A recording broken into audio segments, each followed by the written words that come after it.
আজকে আমি আপনাদের বানিয়ে দেখাবো মাখন ডাল আর এই সজনে ফুলের বড়া। এই রেসিপিটা খেতে খুবই সুস্বাদু হয় এবং খুবই সুন্দর হয়।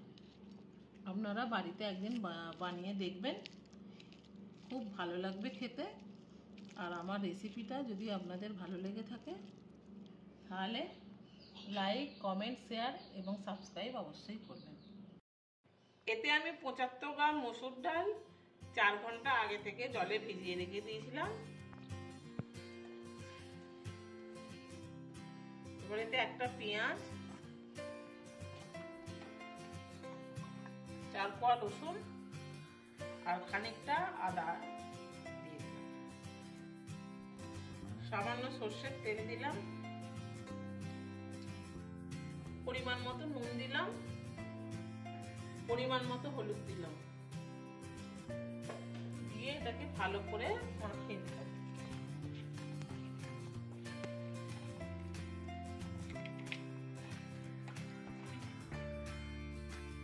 এতে আমি 1 গ্লাস জল দিয়েছি। এবার এটা আমি গ্যাসটা অন করে সেদ্ধ হতে দেব। ডালটা সিদ্ধ হয়ে গেছে, এবার আমি এটাকে ঢেলে নেব।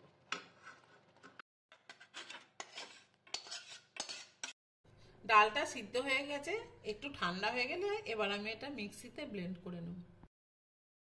এবার আমি ডালটা মিক্সিতে ব্লেন্ড করে নেব। ডালের পেস্টটা এরকম স্মুথ বানিয়ে নিতে হবে। কড়াইতে সর্ষের তেল দিলাম অল্প করে, 2টো শুকনো লঙ্কা ফোড়নে দিলাম।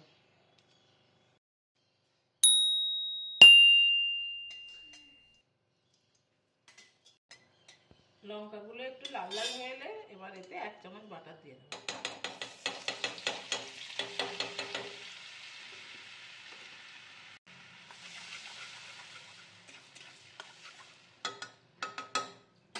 এবার এতে পেস্ট করা ডালটা দিয়ে দিলাম।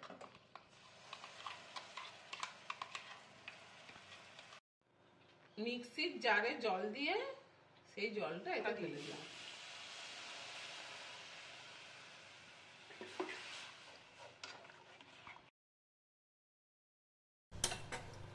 এইবার ওপর থেকে ধনেপাতা ছড়িয়ে দেব।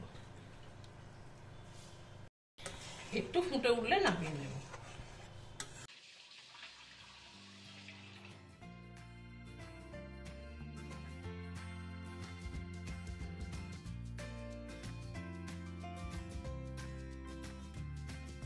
গ্যাসটা অফ করে দিলাম।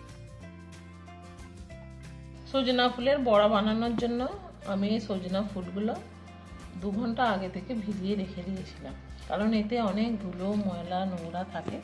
এবার আমি এই ফুলগুলোকে ভালো করে জল থেকে ছেঁকে তুলে নেব।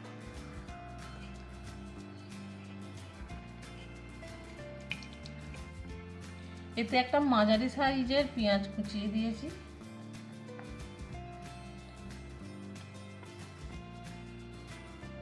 দুটো কাঁচা লঙ্কা, সামান্য আদাকে গ্রেট করে দেব।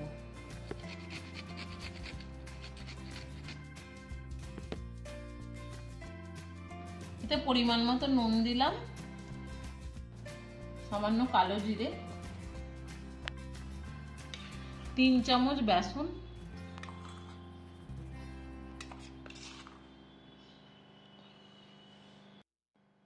3 চামচ চালের গুঁড়ি,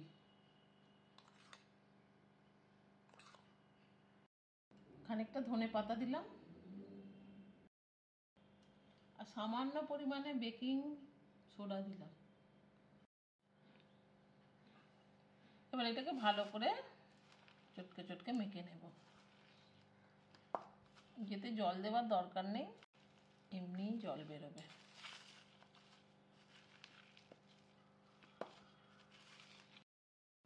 আর সামান্য পরিমাণ আমচুর পাউডার দিলাম, দিয়ে আবার এটা ভালো করে মিক্স করে নিলাম।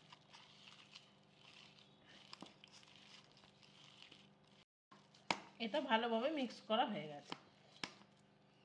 ফুলের বড়াগুলো ভাজার জন্য এবার আমি কড়াইতে তেল ঢেলে দিলাম। এবার অল্প অল্প করে নিয়ে বড়ার মতো শেপ দিয়ে এটা তেলে ছেড়ে দিতে হবে।